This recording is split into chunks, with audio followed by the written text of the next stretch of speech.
Daily UPSC PYQ series में आज हम लोगों को इकोनॉमिक्स के सवाल को डिस्कस करना है। सबसे पहले हम लोग पढ़ेंगे निम्नलिखित कथनों पर विचार कीजिए, और यहाँ पर अगर हम लोगों को देखना है तो देखेंगे कि कौन से कथन सही हैं, ये पूछा गया है। पहला स्टेटमेंट पढ़ते हैं। भारत में गैर बैंकिंग वित्तीय कंपनियां, नॉन बैंकिंग फाइनेंस कंपनीज, भारतीय रिजर्व बैंक की तरलता समायोजन सुविधा विंडो का उपयोग कर सकती हैं। आपको बहुत अच्छे से पता है कि लिक्विडिटी एडजस्टमेंट फैसिलिटी जो है, इसके अंदर दो दर आती हैं, एक रेपो रेट और दूसरा रिवर्स रेपो रेट। इसको याद रखेंगे।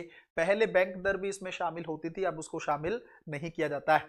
नाम से ही आपको पता है कि लिक्विडिटी एडजस्टमेंट फैसिलिटी का मतलब ये है, आरबीआई तरलता को समायोजित करने की कोशिश करता है ना। मुद्रास्फीति अगर बढ़ जाती है, कम हो जाती है, उसके लिए आरबीआई मार्केट से जो पैसा है उसको खींचना या पैसे को बढ़ाना, ये सब चीजें यहां से करने की कोशिश करता है।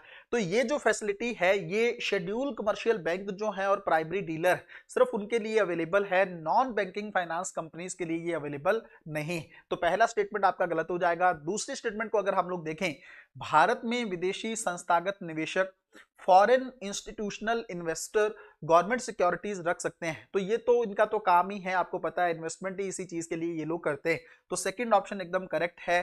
तीसरा ऑप्शन अगर हम लोग पढ़ें, भारत में स्टॉक एक्सचेंज जो है वो डेब्ट के लिए अलग ट्रेडिंग प्लेटफॉर्म प्रदान कर सकते हैं। नॉर्मल स्टेटमेंट है, उसके पॉइंट ऑफ व्यू से इसको सही मानना है।